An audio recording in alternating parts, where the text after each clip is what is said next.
What if the person you were meeting for a blind date wasn't just holding flowers or nervous laughter, but also carrying a secret that could change both your lives forever? Tonight, when a single dad opened the door, ready for his very first date in years, he froze. Because instead of a smile, he heard her trembling voice whisper, "My kids are in the car."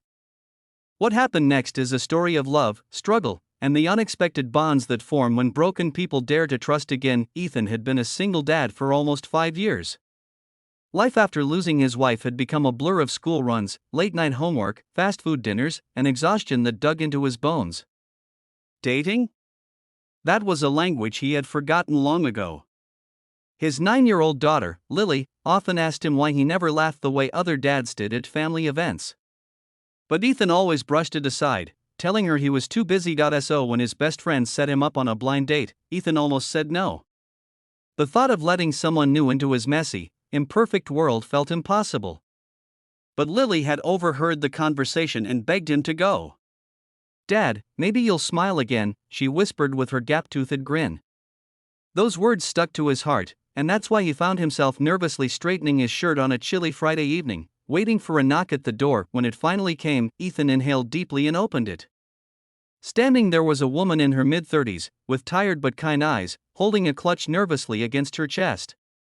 She was beautiful, but in a fragile, real way, not polished, not perfect, but human. She smiled, but before Ethan could say hello, she leaned in slightly and whispered something that knocked the breath out of him. "My kids are in the car." For a moment, Ethan froze, his mind scrambling to process her words. 1,000 questions swirled. Why would she bring them? Was she testing me? Was she desperate?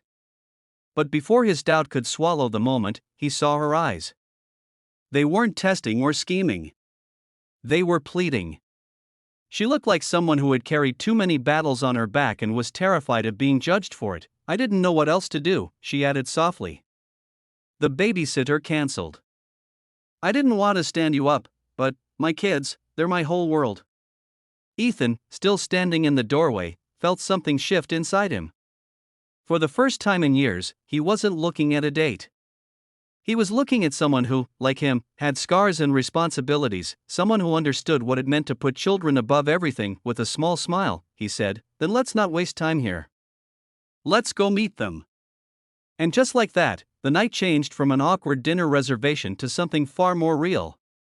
Ethan stepped outside into the cold, following her toward a parked car where two small faces peeked from the back seat.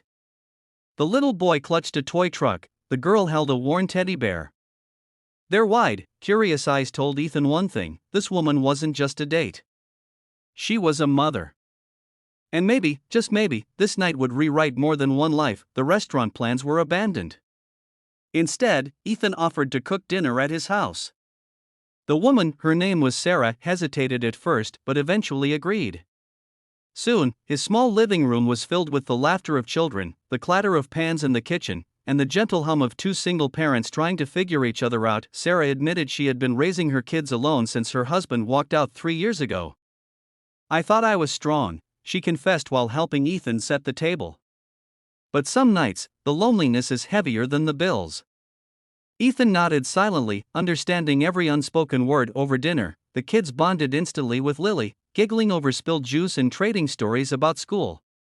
For Ethan, watching his daughter laugh with Sarah's children was like seeing a glimpse of a future he thought he'd lost, the kind of warmth his home hadn't felt in years. But the night wasn't perfect. Sarah's youngest had a meltdown when bedtime stretched too late. Lily grew shy when Sarah tried to brush her hair off her face. There were awkward silences, moments when both adults looked unsure if this was a mistake. Yet somehow, the imperfections made it real. When the children finally fell asleep, Sarah sat on Ethan's porch with him, wrapped in the quiet of the night. "I'm sorry," she whispered, staring at the stars. "This wasn't the date you imagined." Ethan looked at her, and for the first time in years, his chest ached with something he had buried long ago: hope. "No," he said gently. "It's exactly what I needed. Because now I know we're both fighting the same battles. And maybe we don't have to fight them alone."